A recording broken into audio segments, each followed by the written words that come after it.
Arnold Schwarzenegger, the former governor of California, goes onto CNN to badmouth Gavin Newsom for his incompetence until Jake Tapper tries to defend Newsom. But watch what Schwarzenegger says in response to leave him speechless. Someone who wants to terminate the redistricting effort in California, former Governor Arnold Schwarzenegger, who we're catching up with at Gold's Gym in Venice, of course.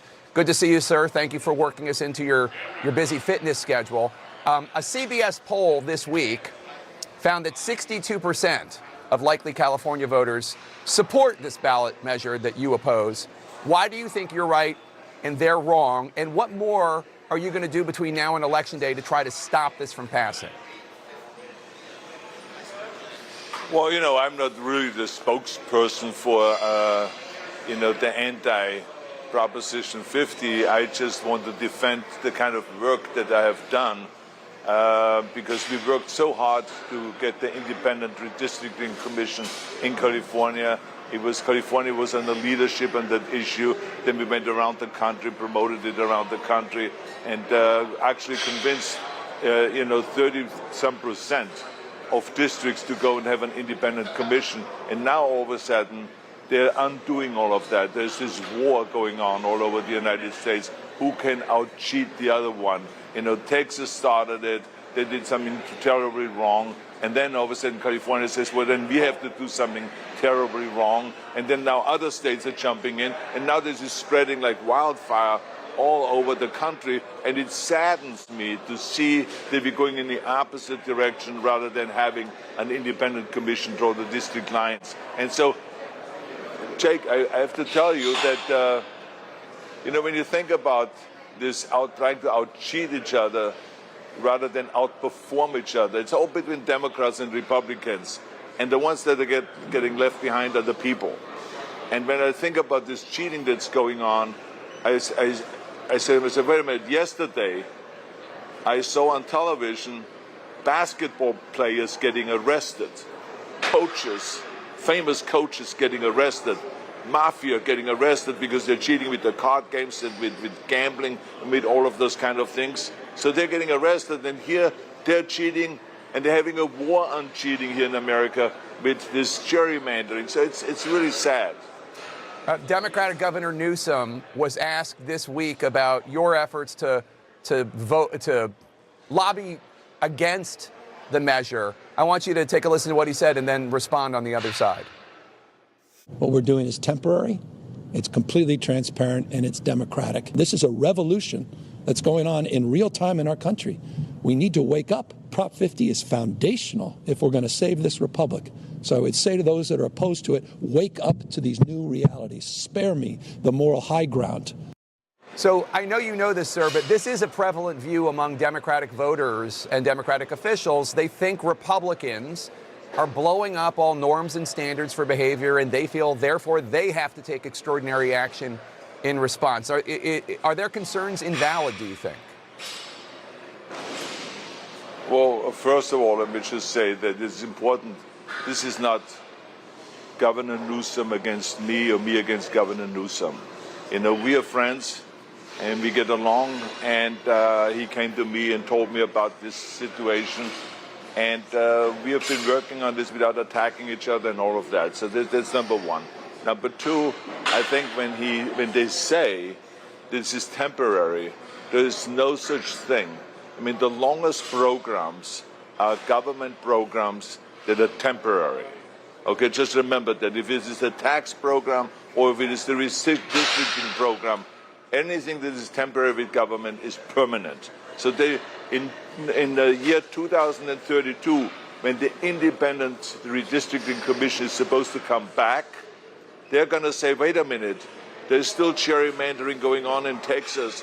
There's still gerrymandering going on in Ohio. There's still gerrymandering going on in Florida. We have to continue with the gerrymandering. This is what's going to happen. They will find an excuse. So therefore, I don't think it is temporary. So that's total fantasy. So the second thing is that you cannot cheat your way out of it. What they should do is, what the Democrats should do is they should outperform Trump. To me, it's all about competition creates performance. And so what they do is with the redistricting commission, is that they're going to go and try to draw the district lines in such a way that they get voted in no matter if they work well or not for the American people. So the American people get cheated on this whole thing. That is really the problem here. To me, I understand that the Democrats and Republicans have to fight about this, but the ones that are not really getting anything out of this is the people of America. I think that if you want to really fight for democracy, why would you go and destroy the Constitution in California, tear it up, and go redo it, do the whole thing? So to me, it just doesn't make any sense at all, the whole thing.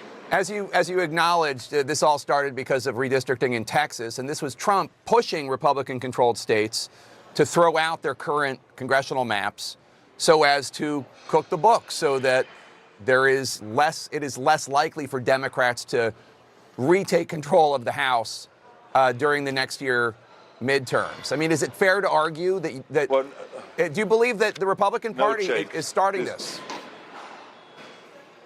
No, Jake. There has been gerrymandering going on for 200 years. There is such extreme gerrymandering going on that in a state like Massachusetts, that has like 40% of the people voting for Trump, they have 0 representatives. The Republican Party has 0 representatives sent to the House. Think about that. In New Mexico, if 45% of the people voted for Trump and voted Republican, and 0 is sent to the House, 0 representative from the Republican Party. So there's gerrymandering, crazy gerrymandering going on all over the country, and we wanted to try to stop it in California, and we did stop it in California, and we went around the country. So I think this whole thing about finger pointing and say they did it, so therefore we should doing it, that's not really the way to go.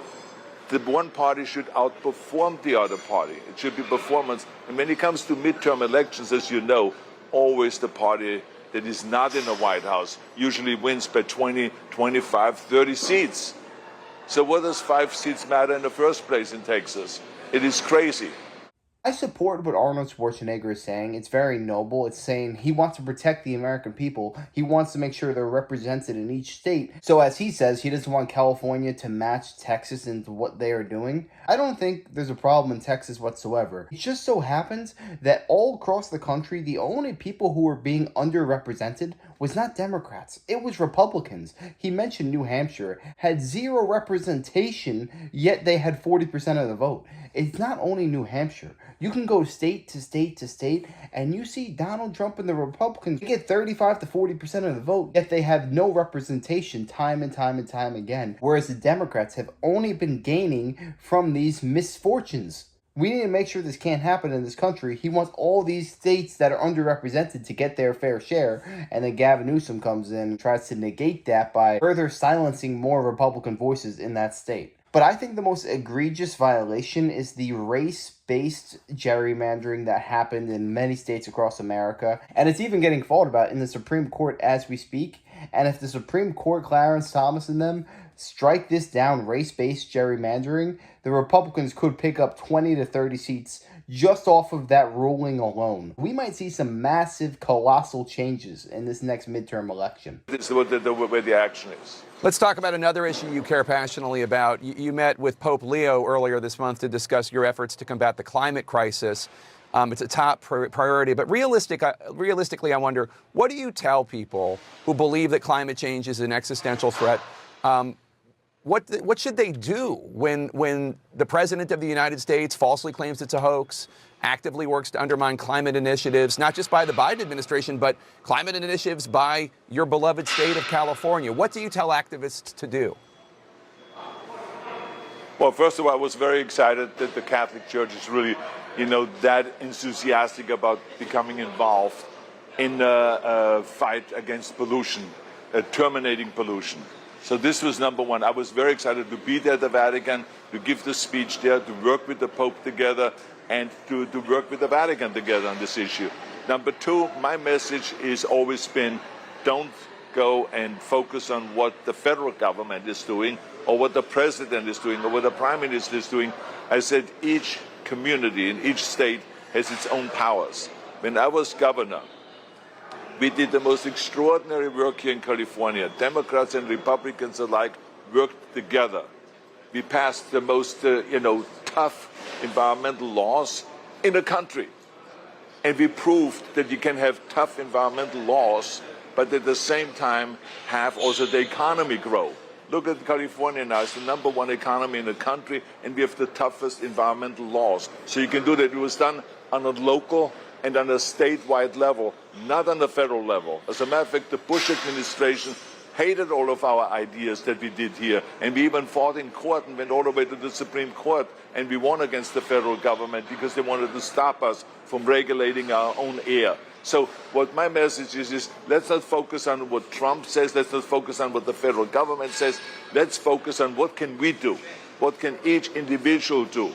I mean, this is where the action is. People power, not government power, people power. The greatest things in the world were accomplished with people power. If it's the civil rights movement, if it is the anti-apartheid movement, if it is the suffrage movement, the independence movement in India, the list goes on and on and on. It's people power. And I want to encourage people, and I want to pump them up, and I want to say, you do the work rather than waiting for, what does Trump say today? Oh my God, Trump is saying this, and he thinks it's a hoax.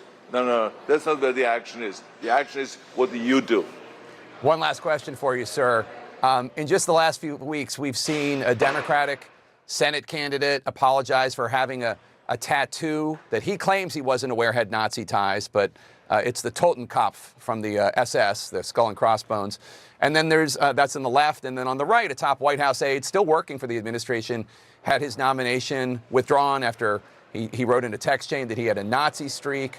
The Politico reported on messages from young Republicans joking about sending people to gas chambers, praising Hitler. The reason I bring this up is because you have spoken so movingly in the past about your father's membership in the Nazi Party, denouncing it. What is your message to anybody in politics today embracing or praising Nazis or Hitler in any way?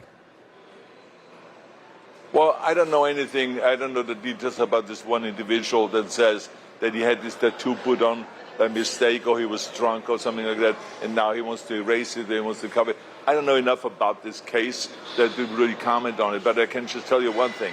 Anyone that idolizes Nazis, it's bad news. Because we have been there before and we have seen the outcome. There are no winners. Okay, it's that simple. And I think that's not the direction we want to go. What we want to do is, we want to make sure that both of the parties, doesn't matter if you're Democrat or Republican, get together and start figuring out what is best for the people of America.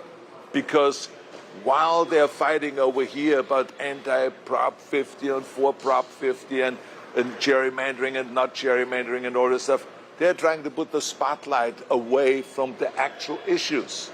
Because the actual issues is the debt problem. We have a $37 trillion debt, and no one is addressing it. We have a healthcare crisis in America. We have an immigration reform that we need in America. I mean, this is the kind of issues we have to make it more affordable. You know, all of those kind of issues, they're avoiding it in California. It's the same thing. The more they talk about Prop 50, the more they take the spotlight away, that we have more homeless in California than any other state. As a matter of fact, we have 1/4 of all the homeless in America right here with 178,000 homeless. And the number goes up and up and up. They don't want to focus on that. You see what I'm saying? They don't want to focus there about the affordability. The affordability is so bad here that people have to move out of Los Angeles. They can't afford living here anymore because it takes $3,500 to rent an apartment here. And you cannot even afford a house or anything like this. That's why we have so many homeless, because they're in the homes, they don't have a permitting process in place. So those are the kind of issues they should address, or that we have the highest energy prices in California, the highest gasoline prices in California. All of those kind of things need to be addressed. They don't want to talk about that. They want to go and focus on Prop 50. And you know, it may win Prop 50. I think the people that are falling short are the people themselves, and not the politicians. The politicians are going to celebrate because they finally won something, and then they're going to go and do it in another state, and another state, and another state, and it hurts the people. I am a guy that is not on the right and not on the left when it comes to that. I'm not a political hack. I'm a person that looks at what is reality here, and how do we make this country better. And this is not, through gerrymandering, is not the way we make this country better. We make it better by the parties outperforming each other. That's how we make them better.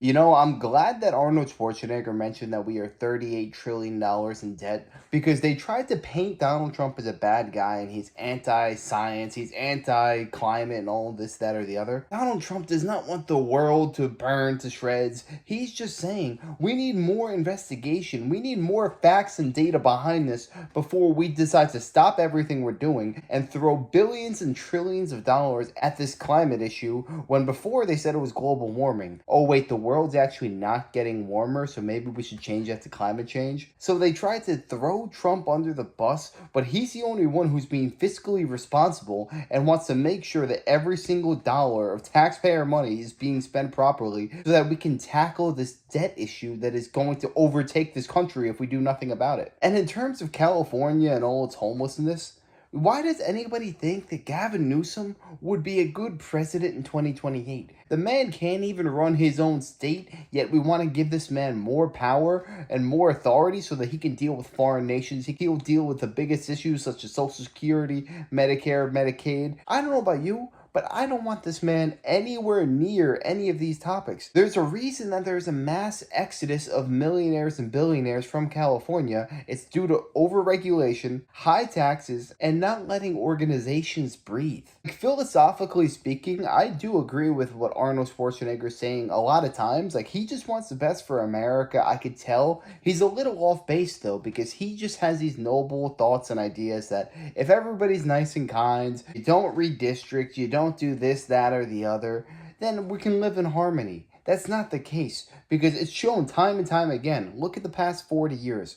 When the Republicans do not take advantage of their opportunity to redistrict, the Democrats will do so with force the next opportunity that they have it. So the Republicans have always taken the high road, and they have been punished for it dearly. And it's about time that they stand up for themselves, redistrict all these states who have been underrepresented for years, so that millions of Americans nationwide can finally have a proper voice. And I used to view Arnold Schwarzenegger like a hero growing up because I was big into the gym, and this was the king. He was the best there was. But then he had that little outburst in 2020 saying, "Screw your freedoms," and I've never viewed the man the same since. But yeah, let me know your thoughts on this down below. What are your thoughts on Schwarzenegger? Do you trust his political judgment, and do you think he has good moral standing? Let me know. I'd love to know your thoughts. And if you enjoyed, make sure to smash that like, comment, subscribe, and wish you guys nothing but the best. Till next time.